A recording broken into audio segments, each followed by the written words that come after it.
ប៉ាល់ទឹកទឹកភាពល្អស្អាតដូចគ្នានឹងផ្លូវនៅចេញអំពីក្រុងខេនឌីនឹងមកទឹកភាពល្អដូចគ្នាទេចុះមកតាមទឹកផ្លូវមិនជាឆ្ងាយទេប៉ុន្តែរវល់តែឆ្វែលភ្នំនឹងឯងឡើងចុះហើយផ្លូវនៅស្រីលង្កានឹងរៀងតូចបន្តិចផងតូចជាងផ្លូវទៅខាងភ្នំហែមពៀននឹងតូចបន្តិចតែត្រូវឡានជិះគ្នាគឺប្រយ័ត្នណាតែជួនកាលមកវាក់គ្នាផ្លូវកាច់ផ្លូវបត់ហ្នឹងឈប់អ្នកតើអ្នកបើកបកែណាបានរួចពីគ្រោះថ្នាក់ឬក៏ថាដោយសារប៉ុនអ្នកជិះផង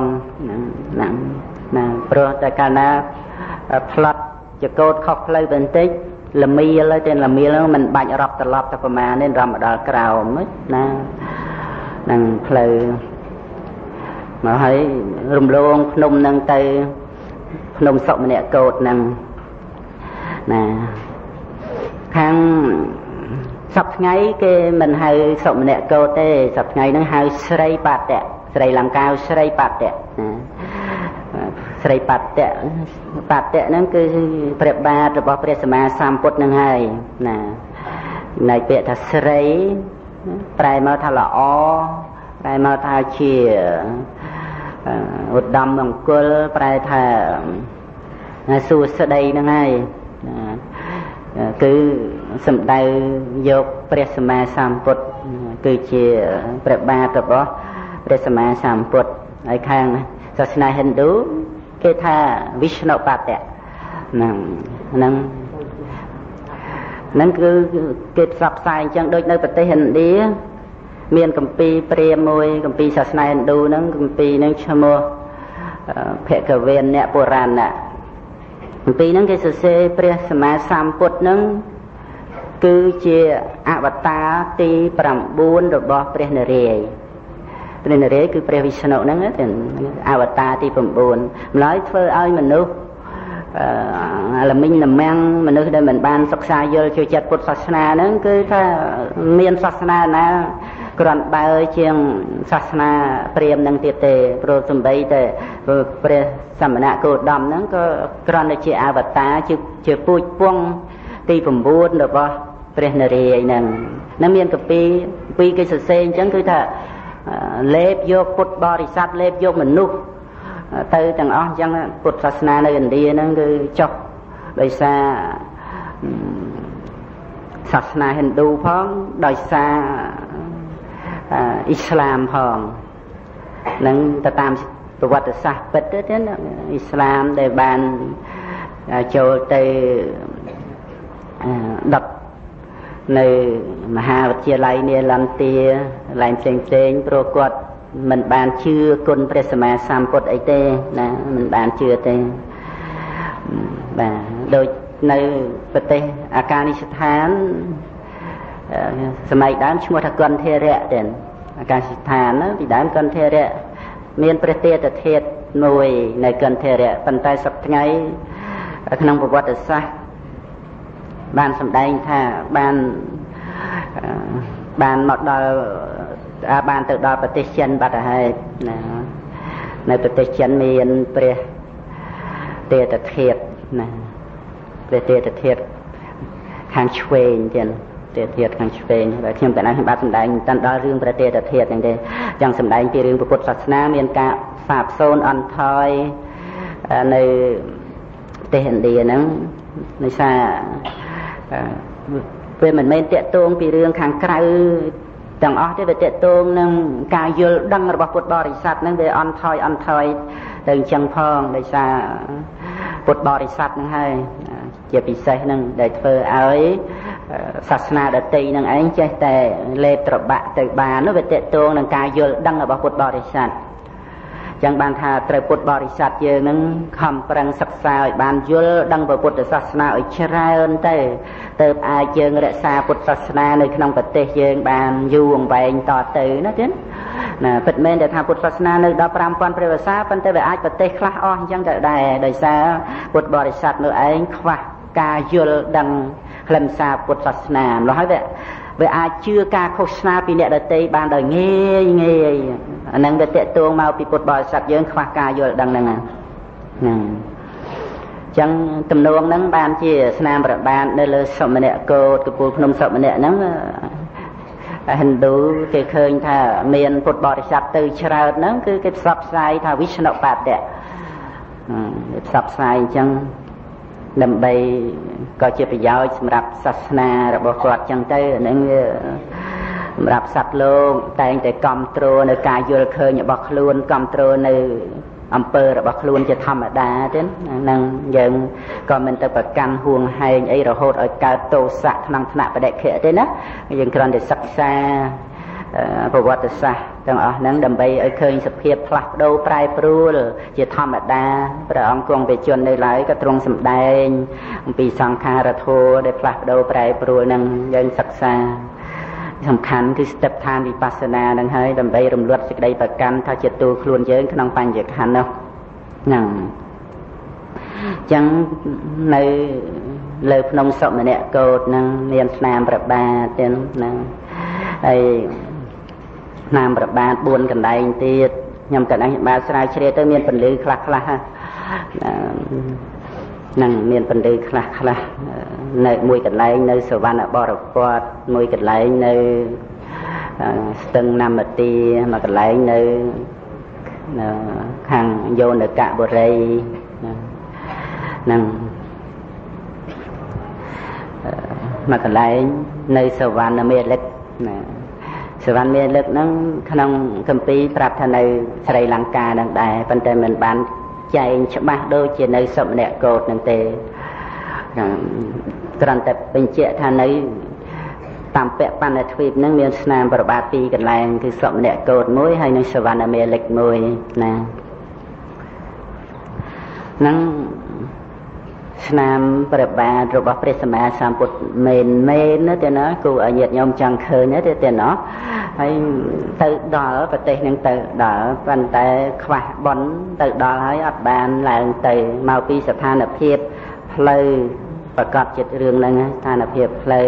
ម្ល៉េះឲ្យគ្នាច្រើនត្រូវជិះឡានធំប្រកបជាលំបាកទៅដល់ណាផ្លូវសិតតែឡើងភ្នំចុះភ្នំណាហើយជាបន្តសម្ដែងអំពីព្រះមហិន្ទថេរៈណាព្រះមហិន្ទថេរៈដែលបាននិមន្តទៅសម្ដែងព្រះធម៌ថ្ងៃទី1បានចុះនៅលើភ្នំដែលព្រះបាទទេវានំយៈទេសៈបានជួបណាដែលជាចេតិយបរិពតណាហើយយប់នឹងបានសឹងនៅនឹងកន្លែងហ្នឹងដល់ថ្ងៃស្អែកឡើងត្រូវជាថ្ងៃទី2ថ្ងៃទី2ហ្នឹងគិតទៅត្រូវជា100ខែចេសនឹង100ខែចេសមុនចូលវស្សា1ខែណាព្រះថេរៈបានចុះពីភ្នំនឹងឯងមកខាងកើតអនុរាធបុរីហើយបានទទួលចង្ហាន់បិណ្ឌបាតនឹងបានសម្ដែងនៅព្រះធម៌ណាបានសម្ដែងអំពីព្រះធម៌ក្នុងវិមានវត្ថុបេតវត្ថុហើយនឹងសច្ចៈសង្យុត្តធ្វើឲ្យព្រះនាងអនុឡាទេវីដែលជាបងថ្លៃរបស់ព្រះបាទទេវានំយៈទេសៈហើយនឹងបរិវារស្រី500បានសម្រេចសោតាបត្តផលហើយក្នុងថ្ងៃនឹងដែរបានសម្ដែងនៅព្រះធម៌នៅខាងទីលានរោងតម្រៃព្រោះមនុស្សច្រើននឹងបានសម្ដែងទេវទូតសូត្រធ្វើឲ្យមនុស្ស1000នាក់បានសម្រេចមគ្គផលហើយទៅបានសម្ដែងនៅនន្តវណ្ណឧទ្យានសម្ដែងពីអសិវិសូបមសូត្រប្រសូតសម្ដែងឧបមាពីអសេរពឹសណាមនុស្ស1000នាក់ក្នុងថ្ងៃហ្នឹងបាន2500នាក់បានសម្រេចមគ្គផលដូចទៅបានគង់នៅយប់ហ្នឹងនៅនឹងឧទ្យានមហាមេឃវ័នដល់ពេលថ្ងៃស្អែកឡើងត្រូវជាថ្ងៃទី3របស់ព្រះមហិន្ទថេរៈហើយបើគិតទៅ200ខែចេសថ្ងៃហ្នឹងដែលព្រះរាជាបានវេនៅមហាមេឃវ័ន ឲ្យជាអារាមរបស់សង្ឃដែលជាកន្លែងបដិស្ថាននៃមហាវិហារនឹងហើយក្នុងថ្ងៃបន្តមកព្រះថេរៈបានសម្ដែងនៅប្រសូតផ្សេងអនិមតកៈនៅក្នុងប្រសូតដែលសម្ដែងពីសង្សារវត្តមានទីបំផុតដែលមិនអាចណាដឹងបានសម្ដែងអំពីអកិខន្ធោបមៈសូតប្រសូតសម្ដែងឧបមាអំពីគំនោភ្លើងហើយក្រោយមកសម្ដែងអំពីប្រសូតសេចក្តីមិនប្រមាទសម្ដែងពីអបមាទសូតនឹងថ្វាយដល់ព្រះជាដូចទៅបានព្រះមហិន្ទថេរៈនិងភិក្ខុសង្ឃលោកគង់ចាំព្រះវស្សានៅនឹងចេតិយគិរីបរពតវិហារទេដែលជាវស្សាទី1របស់ព្រះមហិន្ទថេរៈនៅនឹងកូនភ្នំមួយមិនខ្ពស់ទេញាតិញោមអាយុតែ70អីហ្នឹងក៏អាចឡើងដល់ដែរភ្នំហ្នឹងណាហើយមានគុហេដល់ថ្ងៃហ្នឹងគេកសាងពុទ្ធបរិនិព្វានអង្គធំនឹងភ្ញីផ្កាទឹកអប់គុណចាស់ញាតិញោមផ្ញើទៅក៏បូជានៅខាងមុខព្រះអង្គបរិនិព្វានហ្នឹងក៏ច្រើនណាមានព្រះសទ្ធោបនៅលើកំពូលភ្នំមានព្រះសទ្ធោបមិនជាធំប៉ុន្មានទេមានផ្លូវដើរបតិសិនបានមានកសាងស្រះឈូកមួយជាប់នៅជើងភ្នំធំដែរស្រះឈូកហ្នឹងប្រហែលជា20ម៉ែត្រជាង4ជ្រុងដាំដើមឈូកមានផ្កាហើយរថយន្តទៅដល់លបងវត្តហ្នឹងគឺគេឲ្យដោះស្បែកជើងក្នុងឡានគេប្រកាន់តឹងរឹងនេះស្រុកកោះលង្កាហ្នឹងអត់ឲ្យពាក់ស្បែកជើងចូលក្នុងវត្តហ្នឹងទេណាមានប្រសង់គង់នៅប្រសង់ស្រីលង្កាចឹងគង់នៅណាហើយគេទទួលទឹកក្រូច10ម្ដងម្នាក់គេអត់គិតលុយទេប៉ុន្តែបើយើងចង់បូជាលុយក៏តាមសទ្ធាទៅណានឹងទៅបតិសិនភ្នំនឹងថតរូបមានដើមព្រះពោធិព្រឹក្សនឹងទិដ្ឋភាពមានដើមដូងដើមអីដូចស្រុកខ្មែរយើងអញ្ចឹងណាហ្នឹងវស្សាទី1របស់ព្រះមហិន្ទថេរៈនៅមុនចូលវស្សាហ្នឹងអរិទ្ធអាមាត្យហើយនឹងបងប្អូនជាគម្រប់55នាក់ទូលសុំព្រះរាជាបួសព្រះរាជាឲ្យបួសភ្លាមទេអត់មានហួងហែងទេមានបតីជ្រះថ្លាណាបបាទទេវនាមយតិស័កពិតមែនតែក្នុងជាតិហ្នឹងព្រះអង្គអត់បានបួសខ្លួនឯងតែអ្នកសុំបួសឲ្យបួសណារៀបរាប់ដំណើរបបាទទេវនាមយតិស័កបន្តិចសិនណាចឹងហ្នឹងព្រមឲ្យអរិទ្ធអាមាត្យដែលជាសម្លាញ់ហ្នឹងគឺថាឲ្យបួសចុះជាមួយបងប្អូនបងផងប្អូនផងប្រុសរួមគ្នាទៅទាំងបងប្អូនបង្កើតទាំងញាតិហ្នឹង55នាក់បួសហើយក៏បាននៅចាំព្រះវស្សាជាមួយនឹងព្រះមហិន្ទថេរៈហ្នឹងបានសម្រាប់ជាព្រះអរហន្តក្នុងវស្សាហ្នឹងទានបានជាង60អង្គណាទៅចាំព្រះវស្សាជាមួយនឹងព្រះមហិន្ទថេរៈហ្នឹងបានចេញព្រះវស្សាមកច្រូតកាត់មកខ្លីៗមកវគ្គមកលើកសិនតែចេញព្រះវស្សាមកព្រះមហិន្ទថេរៈហ្នឹងសម្ដែងទឹកបតីដល់ព្រះរាជាមានបំណងដើម្បីត្រឡប់មកកាន់ប្រទេសឥណ្ឌាវិញព្រះរាជាជ្រួលច្បល់ថាខ្ញុំកណាទំនុកម្រងបច្ច័យ4សពគ្រប់ទីកន្លែងវេនៅមហាមេកវ័នត្បាយដល់ព្រះសង្ឃហេតុអីក៏លោកម្ចាស់មិនព្រមនៅក្នុងទីនេះបន្តទៅទៀតដើម្បីអនុគ្រោះដល់ពពួកជនក្នុងកោះនេះនឹងបានព្រះមហិន្ទថេរៈថាអាត្មាបានគាល់ព្រះសម្មាសម្ពុទ្ធយូរណាស់មកហើយឥឡូវនេះអត់បានគាល់ព្រះអង្គទេដូច្នេះបានជាអាត្មាធុញទ្រាន់នឹងទីកន្លែងហ្នឹងពោលអញ្ចឹងបានព្រះជាត្រាស់ថាចុះលោកម្ចាស់ថាព្រះសម្មាសម្ពុទ្ធបរិនិព្វានហើយតើ បានព្រះថេរៈថាព្រះអង្គទ្រង់បរិនិព្វានមែនប៉ុន្តែបូជនីយដ្ឋានដែលបានបញ្ចុះព្រះថេរទីកន្លែងដែលគួរថ្វាយបង្គំដែលគួរអញ្ជលីកម្មដែលគួរគោរពមិនមានក្នុងទីនេះព្រះមហិនសម្ដែងអញ្ចឹងដើម្បីរំលឹកដល់ព្រះជាឆ្លាតគ្រាន់តែឮប៉ុណ្ណឹងដឹងបំណងព្រះថេរៈចង់កសាងព្រះសធោបដូច្នេះក៏បានត្រាស់ថាសូមឲ្យតែលោកម្ចាស់នៅចុះខ្ញុំកណានឹងចាត់ចែងកសាងព្រះសធោបហើយតើនឹងត្រូវបានប្រធាតយ៉ាងណាបានព្រះមហិន្ទថេរៈហ្នឹងថាប្រគ្រោះជាមួយសុម្នាក់សាមណេរចុះរឿងប្រធាតហ្នឹងបានព្រះជាសាកសួរសុម្នាក់សាមណេររាប់ទៅរកប្រធាតឯណាក៏រាប់ទៅរកបានដែរឲ្យតែព្រះឧបជាចាត់ឲ្យទៅឲ្យតែព្រះមហិន្ទថេរៈចាត់ឲ្យទៅនឹងគឺព្រះជាសបាយប្រតិយដឹងតែថេរៈព្រមនៅវិញចឹងនឹងបានចាត់ចែងកសាងនៅធោបារាមនឹងឯងហើយក៏ជាអារាមទី1ធោបារាមចឹងនឹងជាអារាមទី1ដែលព្រះជាបានកសាងមុនបងធ្វើព្រះសធោបនឹងឯងធ្វើព្រះសធោពេញចុះប្រធាតរួចទៅមានប្រសង់គង់នៅក៏ទៅជាអារាមទៅធោបារាមនឹងសុម្នាក់សាមណេរបានទៅយកប្រធាតអំពីបាតលីបុត្រអំពីជីតាហើយនឹងបានទៅយកព្រះអខកធាតឆ្អឹងដងកំបិតខាងស្ដាំអំពីប្រអិនមកទាំងណាទៅដល់ឋានប្រអិនគ្រាន់តែបានពោលចំពោះព្រះអិនថាមហាបពិតចាត់ឲ្យពួកអាត្មាទៅតាមពបណ្ឌទ្វេហើយប្រឡែងពួកអាត្មាចោលអញ្ចឹងឬ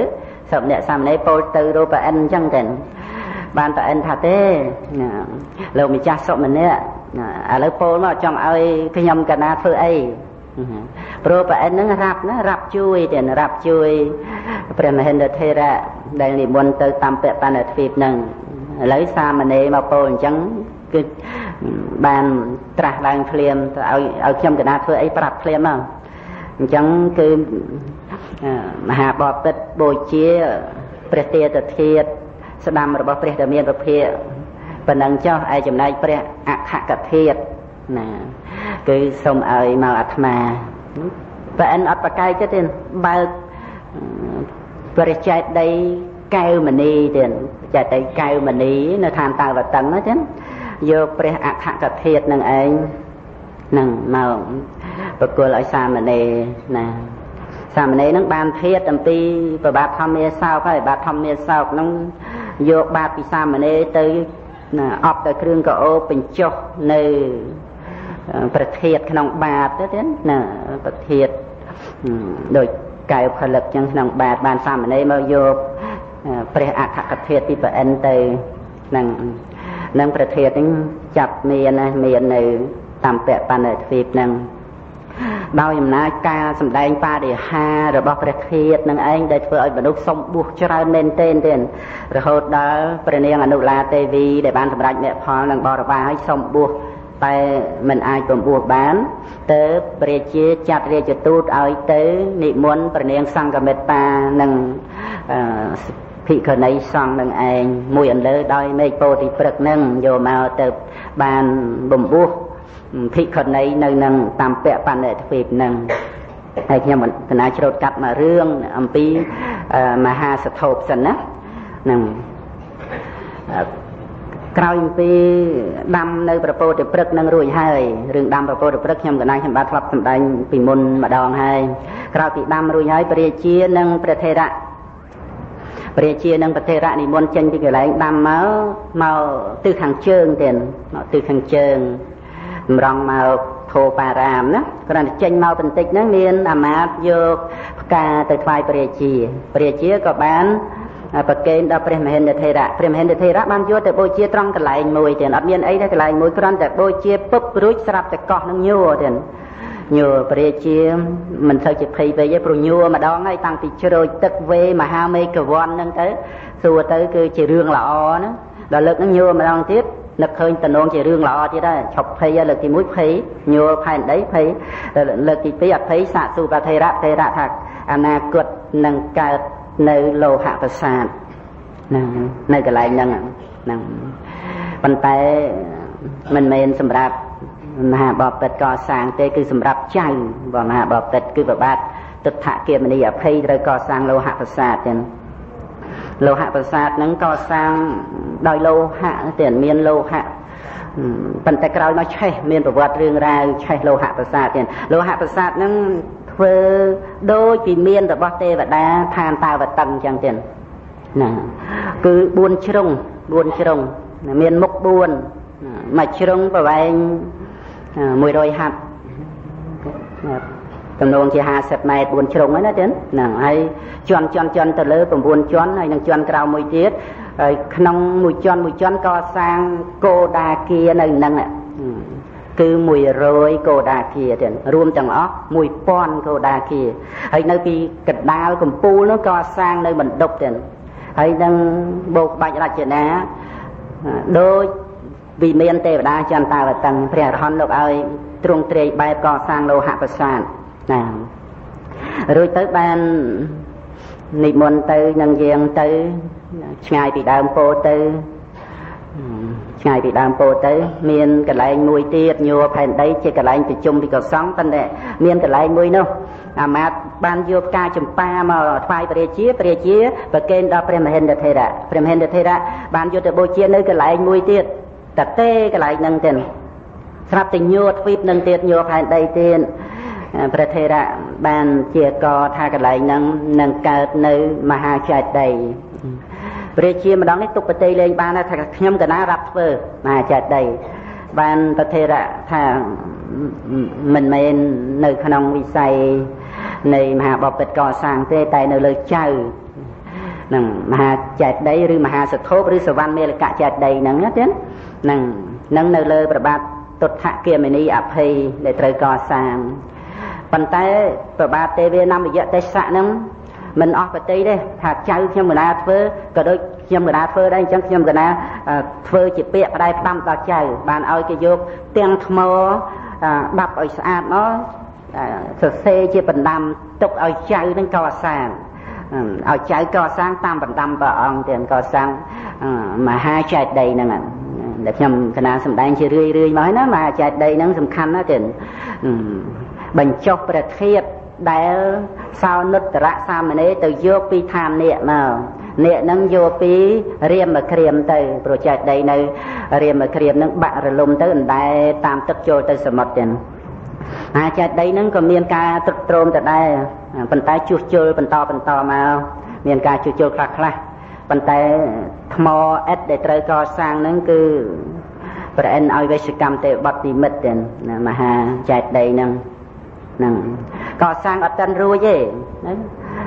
នៅបង្ហើយបន្តិចនឹងឯងប្របាទទុដ្ឋគមនីអភ័យសោយទីបង្គត់ទៅបដិសន្ធិក្នុងឋានតោសិត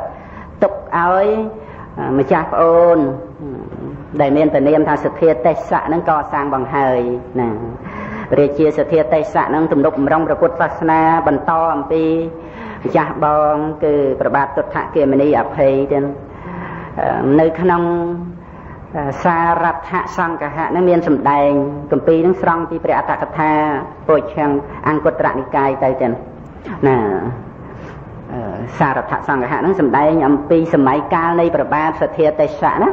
ក្នុងកាលនោះល្បីព្រះអរហន្តមួយអង្គនៅឆ្ងាយអំពីអនុរាធៈនឹង5យោជន៍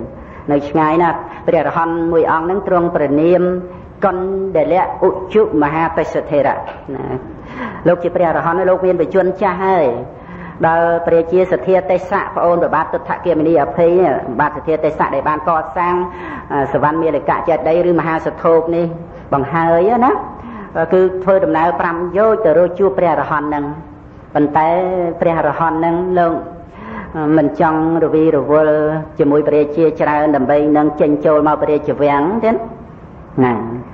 នឹងក៏លោកបានទៅខ្ទុំនៅលើគ្រែវាលមួយលោកយក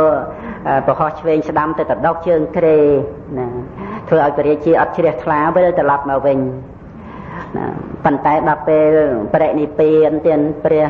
កណ្ដលៈឧជុមហាបេសថេរៈបានអធិដ្ឋាននៅបរិហាណាអធិដ្ឋានគឺឲ្យភិក្ខុជាសិស្សគុណរបស់លោកនឹងរៀបចំបោះស្បុកគ្រែមួយដាក់លោកគ្រែមួយតទេ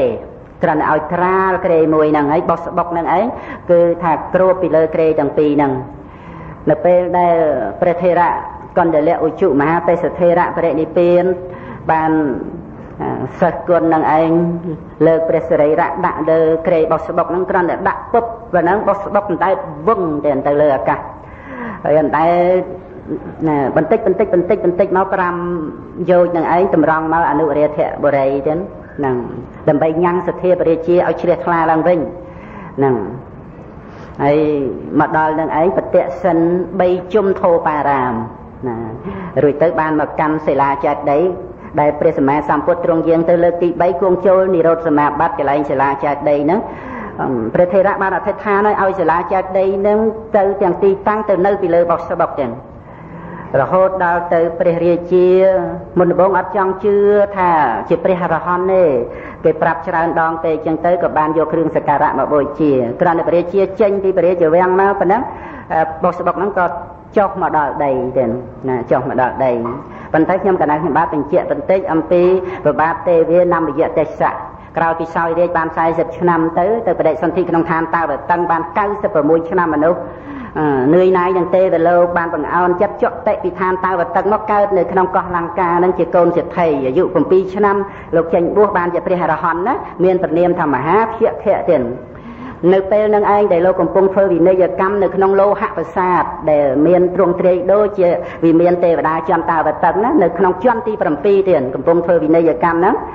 ដែលពេលដែលបោះស្បុករបស់ព្រះកណ្ដលៈឧជុមហាទេសថេរៈអណ្ដែតមកមនុស្សក៏ក្រឹកក្រែងអបអរសាទរប្រភាពអស្ចារ្យនោះអញ្ចឹងទៅព្រះថេរៈបានជ្រាបពេលនឹងឯងគឺថាធ្វើកិច្ចកម្មាទោសសពគ្រប់ជាមួយនឹងភិក្ខុសង្ឃទាំងឡាយនៅលើជាន់ទី7នៃលោហៈប្រាសាទហើយលោកហោះចេញពីជាន់ទី7នឹងមកគង់នៅលើក្រេចិត្តព្រះសិរីរៈសពរបស់ព្រះកណ្ដលៈឧជុមហាទេសថេរៈបរិនិព្វាននៅជាមួយនឹងទាំងហ្នឹងបរិនិព្វាននៅជាមួយនឹងព្រះកណ្ដលៈឧជុមហាទេសថេរៈបានជ្រាបទៅបានជ្រាបចាត់ចែងឲ្យរៀបក្រេទីនឹងបោះស្បុកហ្នឹងទូអង្គព្រះទេវានមយទេសៈទាំងលោកបរិនិ